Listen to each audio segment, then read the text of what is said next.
How's it going, guys? So in this video we will be restoring a vintage bicycle. Vintage by today's standards. This is a 2003 Jamis Coda Comp, and it's got kind of a mainstream to upper range components for back in the days, and I believe it's a Liviu group set, or XT group set, so that's pretty nice. And a Shimano 9-speed front derailleur, a Avid, this is speed dial 5, brake levers, and with single digit 5 V-brakes. So pretty good mid-range mainstream components back then. And you also got a Shimano rapid fire shifter set for a 3x9 shifter group set. So 3x9, again, back in the days it was pretty good, 9-speed group set. And I bought this bike for a pretty good price, and mainly because it needs a little bit of the work. Yeah, so in this video I will just be doing my restoration process. Hopefully I can get this restored, and then I would be enjoying riding the bike a little bit and give you guys a overall review of the bike after the restoration as well. The first thing I always do with those vintage bikes that I get, especially this one that is in Miami and has seen a lot of rust. Okay, so I'm gonna do a pretty aggressive de-rust process for this bike, and look over here, quite a lot of rust. So I'm going to be using a rust remover, kind of a spray that I always used in the past. If you look at my bike restoration video, that's the spray I use, and I'm just going to spray on all the rusty spots, hopefully get all the gunks out, and then I'll probably just polish the clear coat just a little bit, because it's got a beautiful Reynolds 520 Chromoly butted frame. And I believe it's actually the whole frame is Reynolds 520. It's not just using the main frame, but the entire frame is 520 steel. Okay, pretty good ride quality for the 520, slightly heavier than some of the other higher end tubing sets, but this is a hybrid bike for city commuting, for joyrides, so you don't really need you don't really need a super fancy tubing frame set for this kind of purpose. And it's got a aero, this is a Ritchey aero OCR wheel set, quite lightweight. When I picked this bike, it feels like it's about 24 pounds, and mainly Ritchey components, which I'm surprised. You know, this is like a very good component set. This stem looks pretty heavy, so I mean, if possible, we'll probably be finding lighter weight components to replace this if I do find something in my parts bin. Otherwise, this bike, if restored, should ride pretty good. I have a typical threadless headset. Okay, so on the top is a headset, on the bottom is a cane crate. That's kind of interesting. And this is just your run-of-the-mill kind of aluminum front fork, not carbon but aluminum. So again, those can probably be replaced if you do find some good parts for cheap.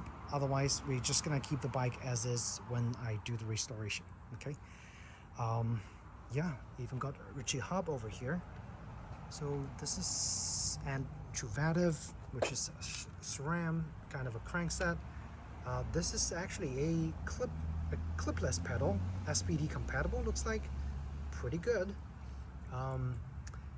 A quick check when I first met with the seller. The front wheel seems to be in pretty good condition, but the back wheel is grinding a little bit, so I'm thinking the bearings or the ball inside probably needs some sort of service or re-grease. And the tires are all pretty much dead for a while, it looks like, so might need new inner tubes.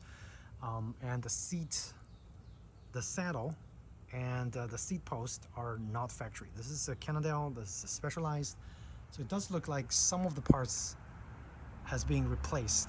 The previous owner might have restored this bike to ride And I don't know, we'll find out if all the components works or not, but we'll come back after the restoration and I'll update you guys. Now this is what I use for rust removing.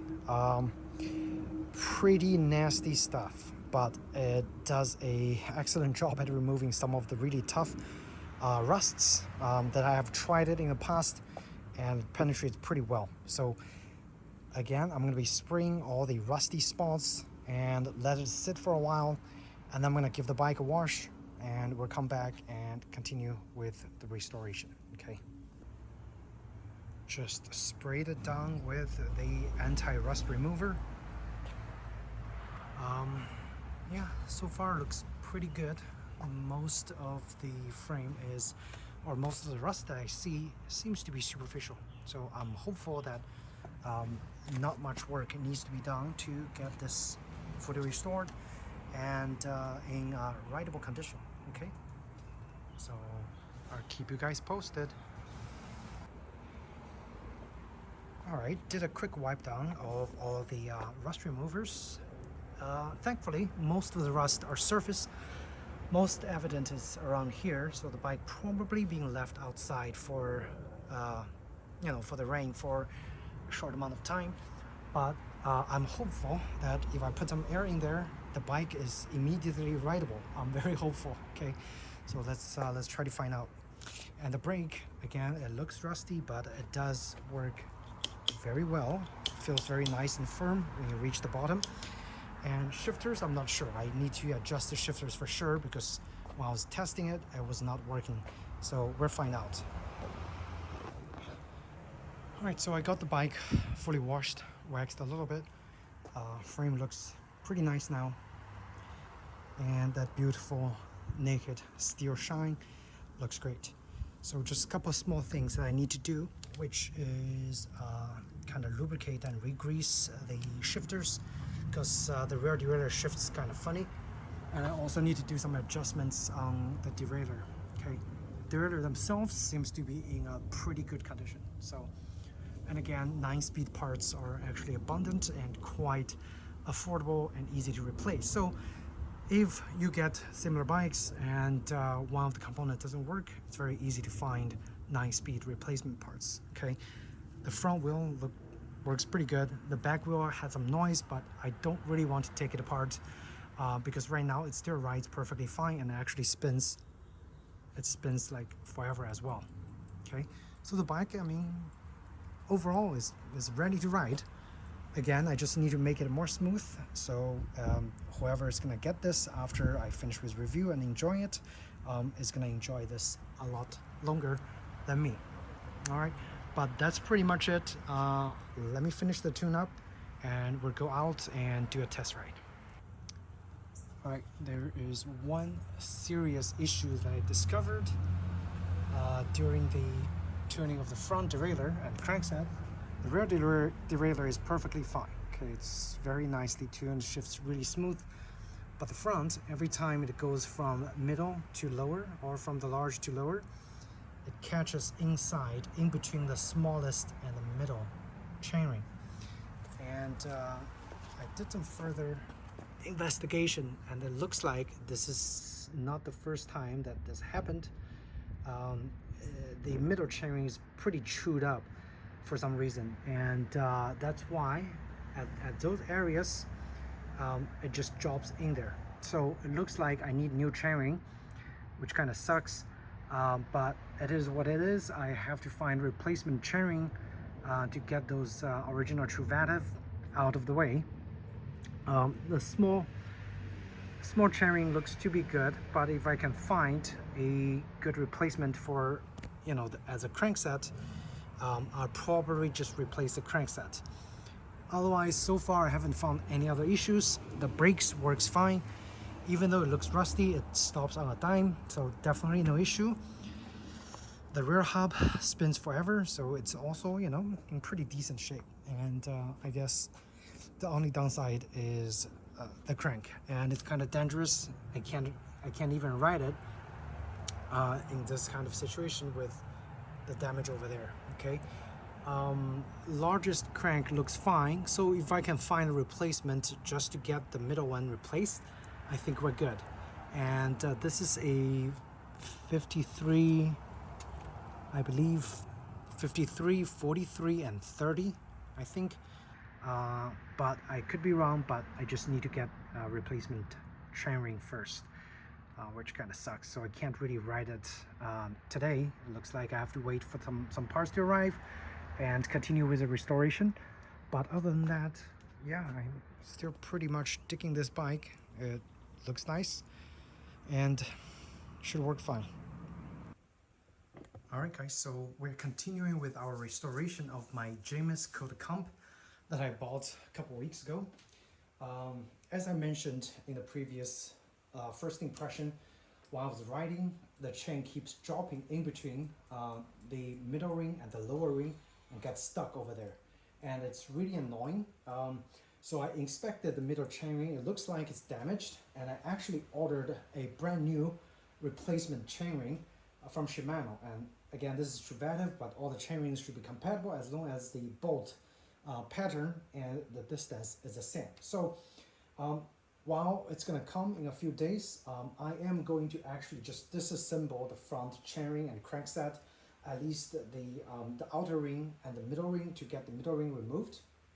And in the meantime, I'll also inspect the chain, because maybe the reason that it keeps dropping in is not because of the damaged middle ring, but because of incorrectly installed chain. So we'll find that out.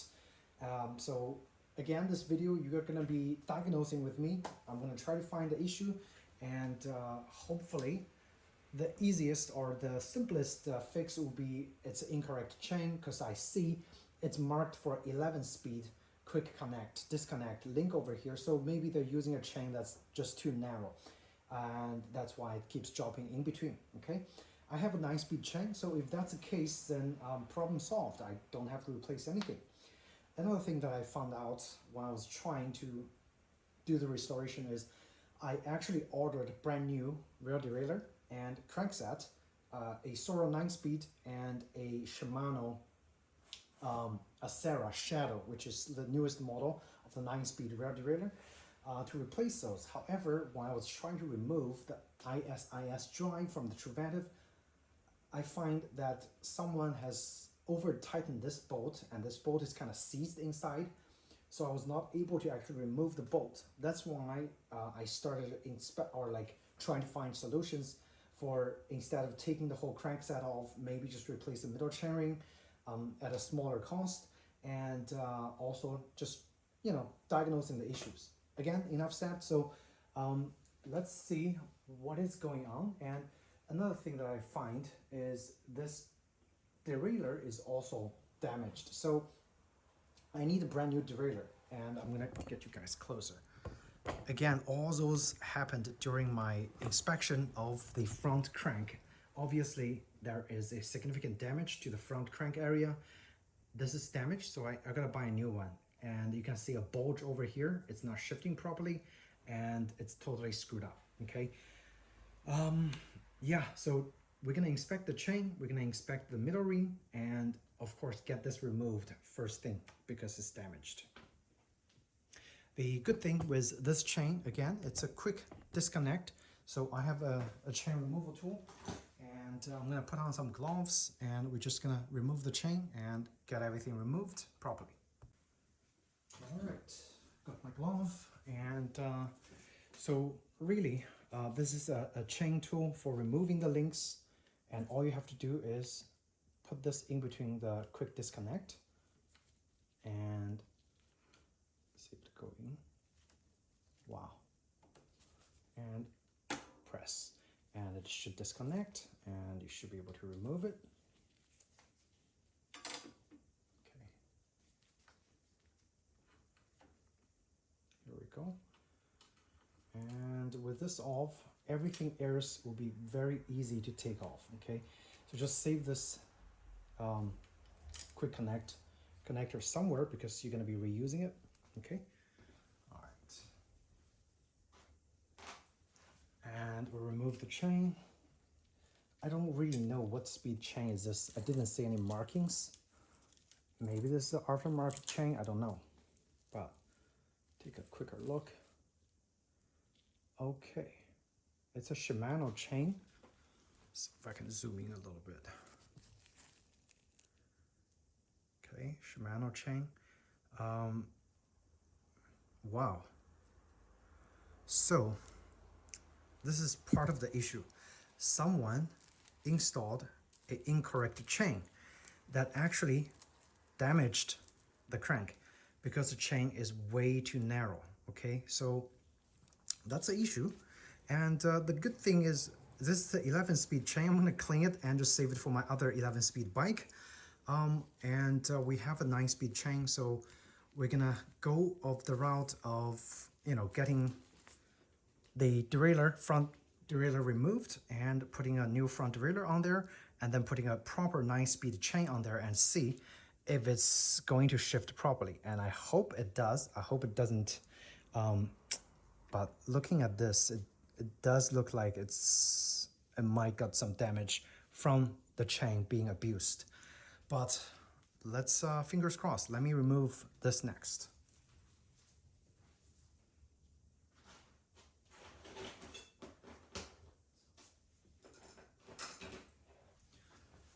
So we might need new cables as well, but to remove this, it's pretty easy.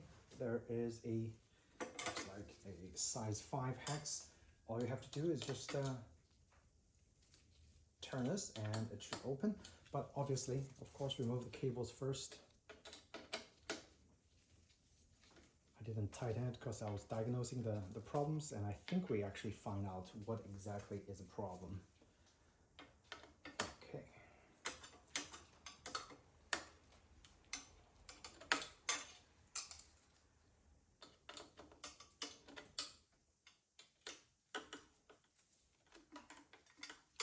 So I'm really glad, even though this bike has some other issues, at least this problem is fairly easy to fix, and we should be able to get this solved, you know, when replacement part comes, and we're trying another time, okay?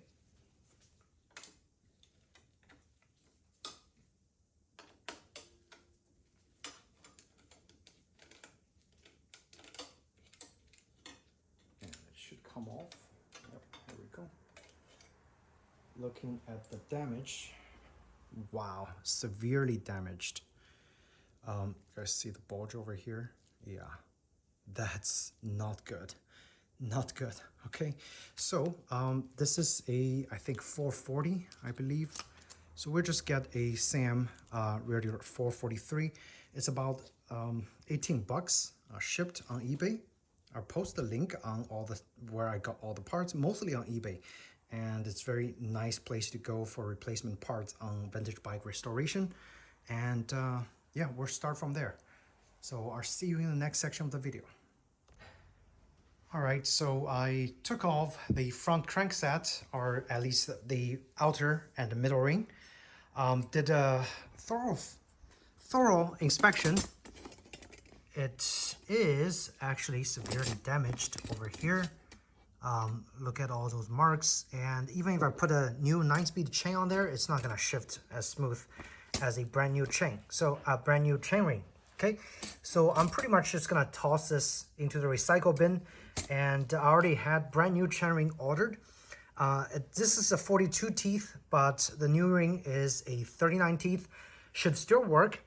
And if we take a look at the rest of the group set, and again, everything is, it's, you know, working perfectly fine, okay?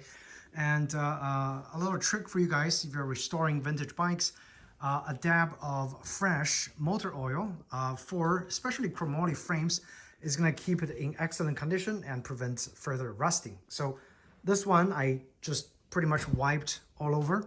And as you can see, the bike now is in such a beautiful state. When with every group set installed and restored, it's gonna be a beautiful bike, and it's gonna ride fantastic. Okay, over here you can see if you have a triple, you have an outer crankset ring which holds two chain rings, and you have an inner one which is a 4 bolts, and that one holds the smallest ring. So in theory, you could convert this into a 2x if you know you're over the 3x setup. But again, as I mentioned, the cap for this ISIS drive is kind of locked up. So my only option would be actually just getting a triple derailleur and the middle chainring replaced. And again, still this is gonna be a very, very capable bike. And it's gonna ride great because of the Rhino's 520 frame. And so next section, hopefully I'll have all the parts arrive and we're gonna restore the bike with new chainring putting, with new front derailleur putting, and the brand new chain also put on there. And I'm gonna reconnect the cable and do a full tune-up, of course, so the bike will be, you know, ready to ride again, right? So I'll see you guys in the next section. All right, guys, so I'm at my makeshift tabletop again, and this time I'm actually showing you what I have collected so far for the upgrade for the Jamis Coda Comp. Okay, previously we've discussed about the issues that I discovered, which is pertaining to the front derailleur, to the chainring, the middle chainring, as well as the incorrect chain. So over here you can see I've pretty much got everything ready to upgrade this bike and make it, you know, ride perfectly. So over here is a 39 tooth middle chainring, 9-speed, which is designed to go with other 9-speed chainrings in the setup. 5-bolt design, so I have the bolts already removed and ready, you know, ready to be reinstalled. I have a Alivio. This is an Alivio Shadow, which is the newest version of the Shimano 9-speed rail derailleur. This one is usually designed for high-end hybrid bike use for you know, for road cycling and maybe some light gravel, whatnot. But the Shadow design keeps the it minimizes the chain slap by having some sort of a tightening mechanism that doesn't promote the chain from being dropped and slapped around. So it's a big improvement compared to the Dury XT that is installed on there, which is again close to 20 years old now, or more than 20 years old. And we have what else we have?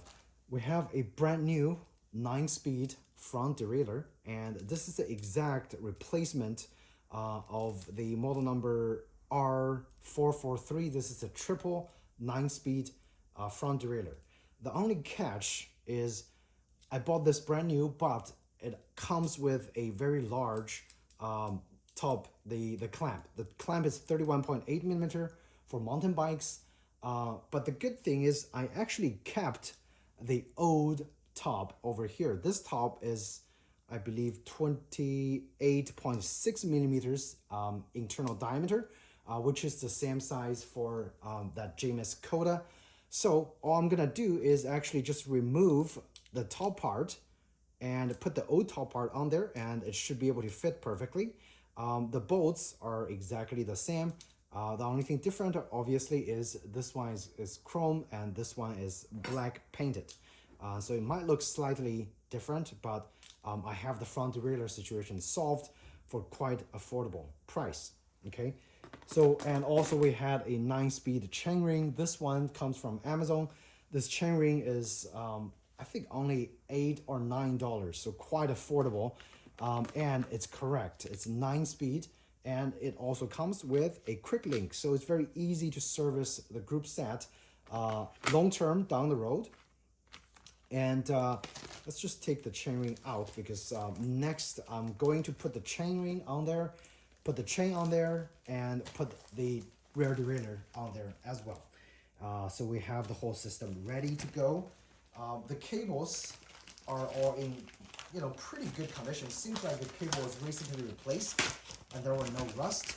So I'm not gonna replace the derailleur and shifter or brake cables again, because they were in good condition. Now this is the chainring, and obviously very well designed 9-speed chainring from Shimano.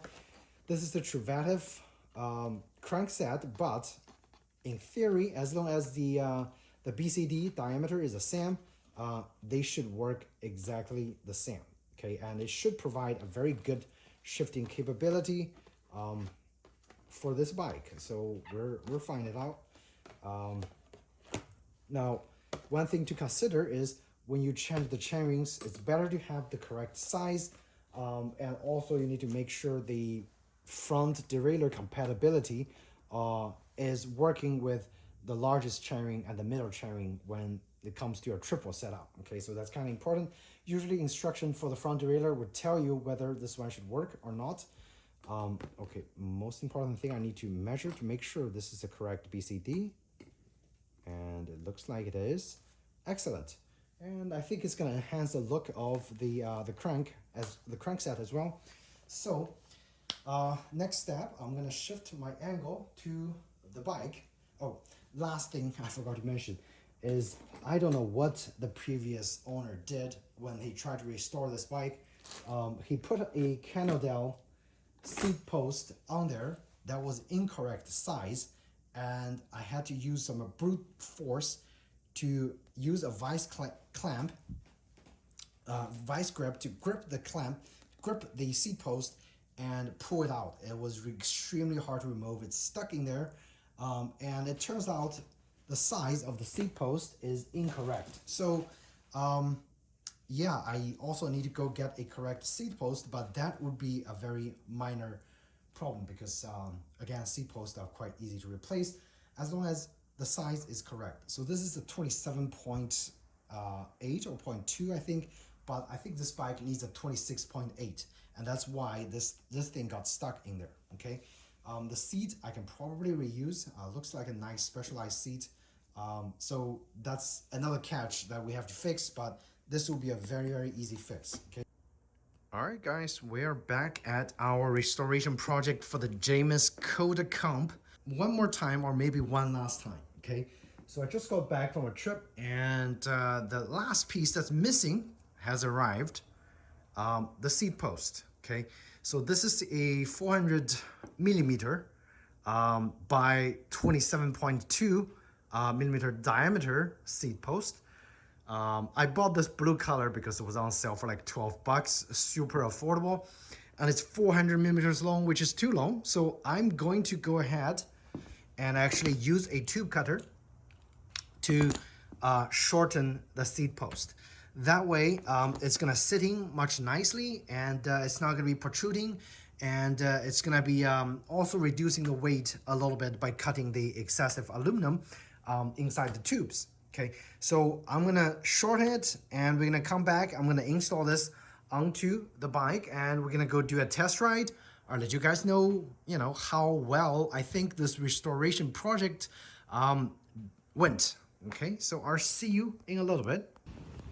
All right, so I got the seat put on the bike, and perfect fit.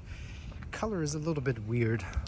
But anyway, the bike right now, I just did a short ride to my local park, 1.6 miles. The bike rides smooth as butter.